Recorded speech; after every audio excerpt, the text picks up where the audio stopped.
ओम नमः शिवाय। मैं हूं एस्ट्रोलॉजर के एम सिन्हा और मैं अपने इस यूट्यूब चैनल पर आप सभी का हार्दिक स्वागत करता हूं।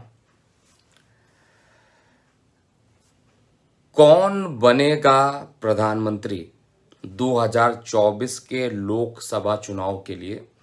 इसमें कल राहुल गांधी की कुंडली का विश्लेषण किया गया था और उसमें ये बताया गया था कि उनकी कुंडली में जो अभी मंगल चल रहा है इनके लिए थोड़ा सा पॉजिटिव ज़रूर बना है, दौड़ाएगा भी और ये दौड़ भी रहे हैं।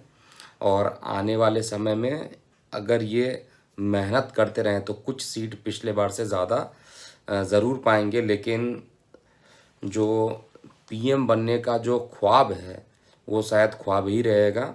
ये मैंने कल की गणना में क्लियर कर दिया था।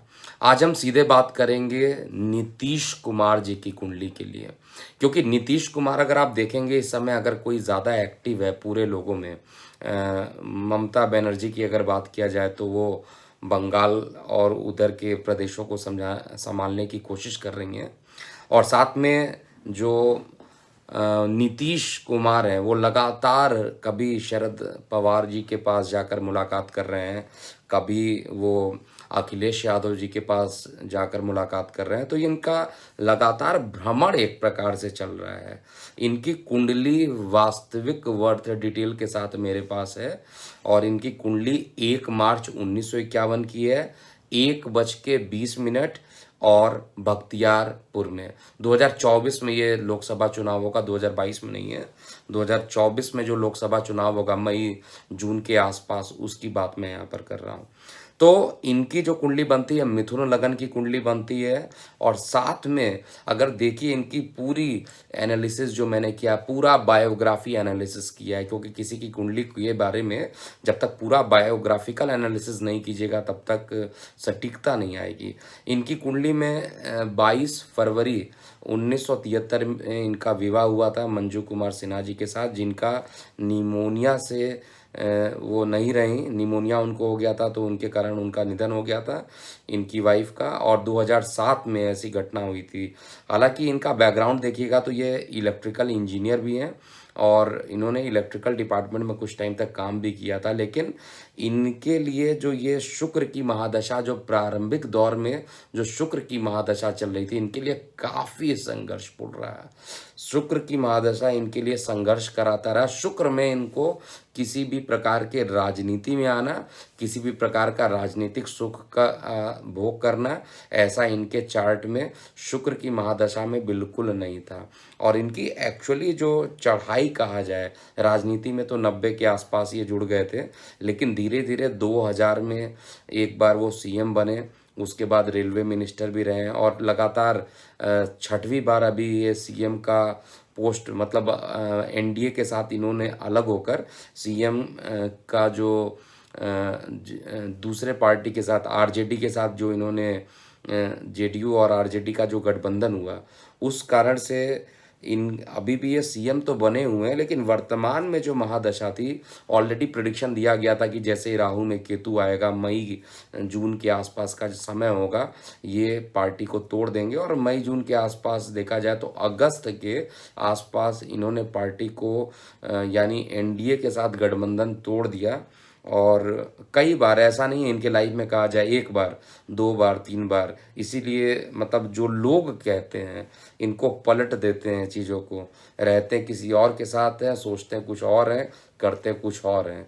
तो राहु का पूरा पूरा गुण इनके अंदर विद्यमान है, इसी कारण ये राजनीति में इतने दिनों तक टिके हुए हैं। लगातार 6 बार सीएम बनना इतना आसान नहीं होता है, लेकिन इनकी कुंडली जो है वास्तविकता में जब मंगल की महादशा आई तब जाकर इनके लिए अच्छा परिणाम। अब हम संक्षेप में केवल ये बात करेंगे कि क्या 2024 में जो चुनाव आने वाला है उसमें क्या होगा।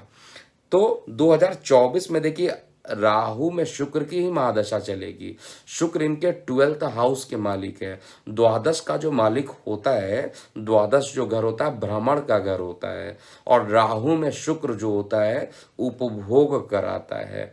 अब यहाँ पर किस तरीके का उपभोग कराएगा, किसी ना किसी तरीके से अपने फायदे के लिए, जब भी किसी की कुंडली में राहु में शुक्र चलेगा, वो अपनी चीज़ों को ज़्यादा प्रेफ़रेंस देगा। और वैसे भी अगर देखा जाए, कभी ये लालू के साथ हो जाते हैं, कभी एनडीए के साथ हो जाते हैं, कभी किसी के साथ हो जाते हैं, तो इनकी कुंडली पूरे तरीके से राहु, बृहस्पति, सूर्य और बुध का जो नवम भाव में युति बना हुआ है, इस कारण इनका माइंड खुद भी इनके काबू में नहीं रहता। राहु बहुत ज़्यादा प्रभावित है इनके चार्ट में, और ये राहु इतने ज़्यादा प्रभाव में होने के कारण इनको राजनीति में लोग कहते भी हैं कि अपना काम बनाने के लिए दूसरे या जनता की सेवा का जो निष्ठा रहता है उस पर उतना ज़्यादा डेडिकेशन नहीं रहता। लेकिन फिर भी जो इनके चार्ट चल रहे हैं, राहु के अंदर शुक्र उस समय चलेगा। वर्तमान में राहु के अंदर केतु चल रहा है। राहु के अंदर केतु भी 2022 में खत्म हुआ है, और राहु में शुक्र का जो प्रारंभिक अवस्था है उसमें केवल ट्रैवलिंग ये करेंगे। ज़्यादातर देखिएगा ये ट्रैवलिंग करते हुए दिखाई देंगे। ट्रैवलिंग तो आज राहुल गांधी भी कर रहे हैं, वो भी भारत जोड़ो अभियान चला रहे हैं। उसी तरीके से इनका भी जो है विपक्ष जोड़ो अभियान जिस तरीके से चल रहा है। लेकिन मेरी भविष्यवाणी है, राहु के अंदर शुक्र के अंदर मंगल 26/6/2024 तक ये चलेगा। मैं फिर से रिपीट कर दूं, राहु के अंदर शुक्र में मंगल 26/6/2024 चलेगा। इनकी पुरानी जीवनी को देखिएगा तो शुक्र जब भी इनके लाइफ में आया है, इनको कठिन चीज़ों में इन्वॉल्व कर दिया है। राजनीतिक सुख कभी भी नहीं दिया है। राजनीतिक रूप से तो ये जुड़ाव कर रहे हैं, लेकिन सीएम और पीएम दोनों अलग अलग सीट होती है।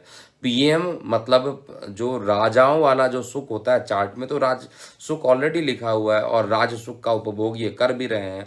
लेकिन मैं आपको कल भी बोला था और आज भी बोल रहा हूँ, गोचर का परिणाम सबसे इंपॉर्टेंट होता है। गोचर में सुख स्थान पे, जनता के स्थान पर केतु आ जाएंगे, और जब केतु जनता के स्थान पे रहेंगे और अगर ये गलती से विपक्ष का चेहरा बन गया, जो कि मुझे नहीं दिखाई देता है, अगर ये विपक्ष का चेहरा बन गया तो विपक्ष को पूरा ले डूबेंगे।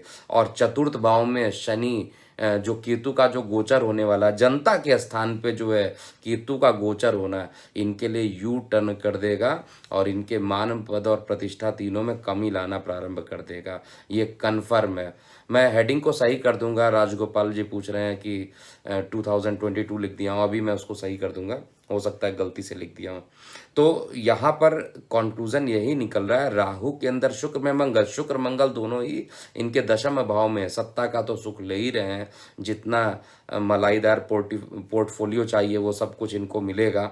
हर तरीके से अपना सुख जिसे कहते हैं वो ज़रूर ये पाएंगे। लेकिन 2024 के लोकसभा चुनाव में इनको किसी भी तरीके से, जिसको हम कहते हैं पीएम के रिस्पेक्ट में अगर चार्ट देखा जाए तो बहुत तुच्छ श्रेणी का चार्ट है। ये सीएम तो बन सकते हैं, हालांकि सीएम बनने का भी इनका बस सत्ता भोगने का सुख अब खत्म हो चुका है और ये लगभग लास्ट ही इनका टाइम चल रहा है।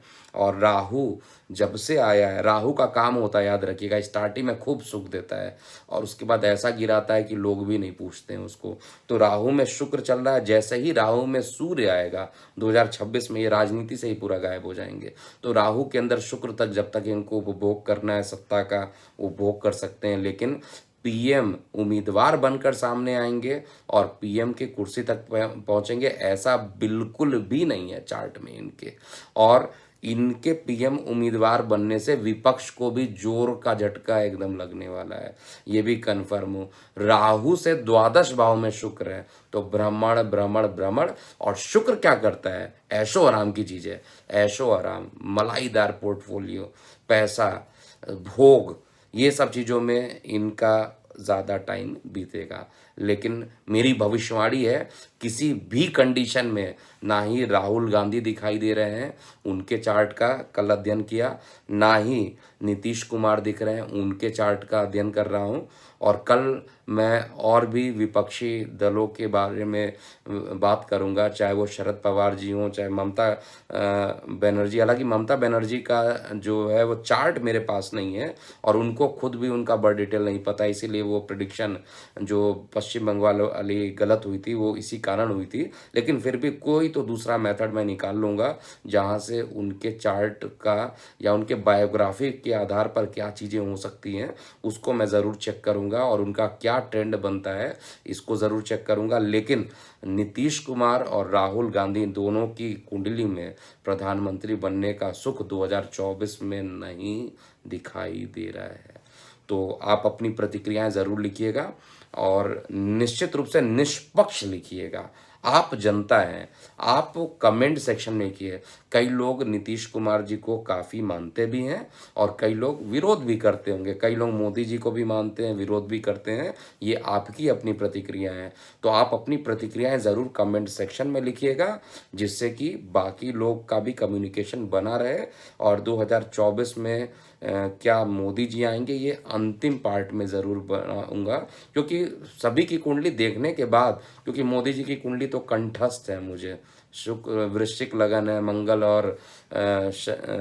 और चंद्रमा साथ में ही लगन में बैठे हुए हैं। शिव कुमार बंसल जी लगातार कमेंट सेक्शन में पूछते भी रहते हैं कि यहाँ पर निफ्टी के बारे में क्या कहा जाए। तो देखिए, पिछले बार जो मैंने बोला था, जब ये 18,000 के आसपास जा रहा था, तो मैंने बोला था कि ये नीचे गिरेगा, 10% तक का रेंज होगा। ये 5% तो टूट ही गया था, 17,200 तक तो आ ही गया था। और अभी कुछ दिन पहले जब मैंने वीडियो डाला था, उसमें भी स्पष्ट कर दिया था कि 17,200 के नीचे जैसे ही जाए सेल करना प्रारंभ कर दीजिए, नहीं तो ये एक बार पुनः ऊपर की ओर जाएगा। इस समय एटलीस्ट बाई नहीं करना चाहते हैं, सेल तो मत कीजिएगा। अगर बाई नहीं करना चाहते तो सेल मत कीजिएगा। कम से कम सेल करना है तो 17,200 के नीचे ही सेल कीजिए। तब तक वेट एंड वॉच की रणनीति आपको अपनाना चाहिए। और बाकी जितनी भी चीज़ें हैं मैं धीरे धीरे आपको अपडेट करूंगा। एक जानकारी और दे दूं, चेन्नई में होटल नोवाटेल में मैं 16-17 को अवेलेबल हूँ। जो चेन्नई के हमारे क्लाइंट हैं, जिनको मिलना है, उनको निश्चित रूप से कंसल्टेशन अपने बुक कर लेना चाहिए। हमारा व्हाट्सएप नंबर है 9818318303। अभी के लिए इतना ही। मैं हूँ एस्ट्रोलॉजर के एम सिन्हा। ओम नमः शिवाय।